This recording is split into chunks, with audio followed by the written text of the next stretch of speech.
আয়ারল্যান্ডের সঙ্গে আমাদের টি-20 সিরিজ এই সময় আসলে আমাদের মূল ফোকাসটা মাঠে এবং খেলার মধ্যেই সীমাবদ্ধ থাকা উচিত। তারপরেও আমাদের দলনায়ক লিটন দাসের আজকে করা একটি প্রেস মিটের ফলশ্রুতিতেই দু একটি কথা না বললেই নয়, সেজন্যই ছোট্ট করে আমি এটা একটু ব্যাখ্যা দেওয়ার চেষ্টা করব।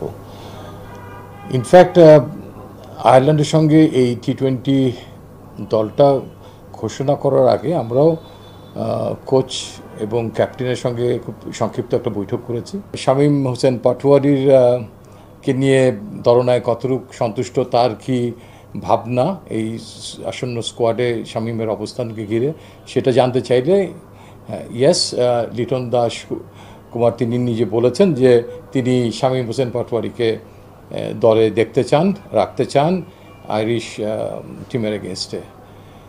তো এক্ষেত্রে তার সুস্পষ্ট মতামত আমরা পেয়ে যাই এবং তিনি এও জানান যে এই বিষয় নিয়ে তার হেড কোচের সঙ্গে তার আলাপ হয়েছে এবং হেড কোচও চান যে সাম্প্রতিক যে সিরিজে ওয়েস্ট ইন্ডিজের সঙ্গে যে ব্যাটিং লাইন আপটা খেলেছে তাদের সবাইকে দলে দেখতে চান। আমি এবং হাসিবুল হোসেন শান্ত পরবর্তী পর্যায়ে আমাদের নিজেদের মধ্যে আলোচনা করে এই যে সিদ্ধান্ত নেই, সেই সিদ্ধান্তের আলোকে শামীম হোসেন পাটোয়ারি দলে সুযোগ পায় না এবং আমরা দুটো ম্যাচকে লক্ষ্য করে আমরা দলটা দিই। যে আমাদের একটা ইচ্ছা ছিল যে এই দুটো ম্যাচে যদি আমরা আমাদের সিরিজ জয়টা সুনিশ্চিত হয়ে যায়, তাহলে আমাদের থার্ড ম্যাচে আমরা দলে কিছু পরিবর্তন, কিছু এক্সপেরিমেন্ট এবং যারা বাদ পড়েছে তাদের সবাইকে আবার একটা দলের প্রথম একাদশের সুযোগ দিতে পারি। আমাদের নিয়ম মোতাবেক আমাদের দলটা ক্রিকেট অপারেশনসের মাধ্যমে বোর্ডের অনুমোদন নিয়েই ঘোষিত হয়। সিলেকশন